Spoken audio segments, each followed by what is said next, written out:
নমস্কাৰ।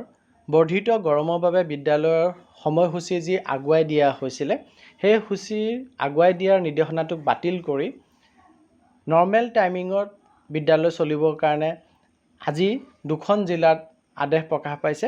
আপোনালোকে প্ৰথমখন দেখা পাই আছে, এইখন বজালী ডিষ্ট্ৰিক্টৰ ডিষ্ট্ৰিক্ট কমিশ্যনৰ ইনষ্ট্ৰাকশ্যন মতে নিৰ্দেশনাটি প্ৰকাশ পাইছে বুলি উল্লেখ কৰিছে আৰু উল্লেখ কৰিছে যে বৃহস্পতিবাৰ অৰ্থাৎ 6 জুন 2024 তাৰিখৰ পৰা নৰ্মেল স্কুল টাইমত স্কুলখিনি চলিব।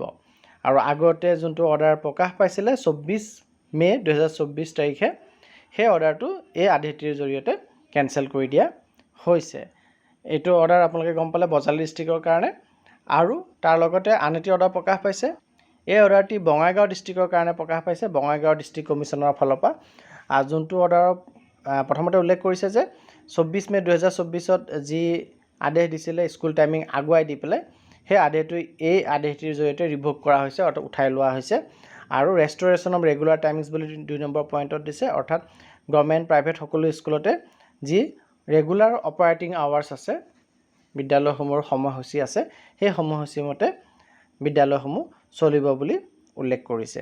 ইয়াৰ লগতে আৰু কিছুমান পইণ্ট দি দিছে যে ৰিজামশ্যন অফ কো কাৰিকুলাৰ এক্টিভিটিজ, আকৌ হেল্থ এণ্ড ছেফটি মেজাৰ্ছ কিছুমান দি দিছে, আৰু এৱাৰনেছ এণ্ড কমপ্লিয়েঞ্চ কথা কিছুমান উল্লেখ কৰিছে। সেইখিনি কথা আপোনালোকে অৰ্ডাৰটো দেখা পায়েই আছে।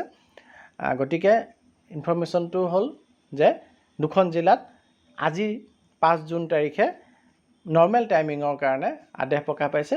এটি হৈছে বঙাইগাঁও জিলাৰ কাৰণে, আনটি হৈছে আমাৰ বজালী জিলাৰ বাবে।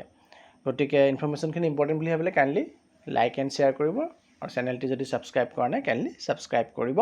আৰু লগতে কোনোবা জিলাত যদি এনেধৰণৰ নৰ্মেল টাইমিঙলৈ উভতি গৈছে আৰু সেই কথাটো আপোনালোকে কমেণ্টছত জনাব, যাতে বাকী শিক্ষকসকলৰ কাৰণে উপকাৰ আহে।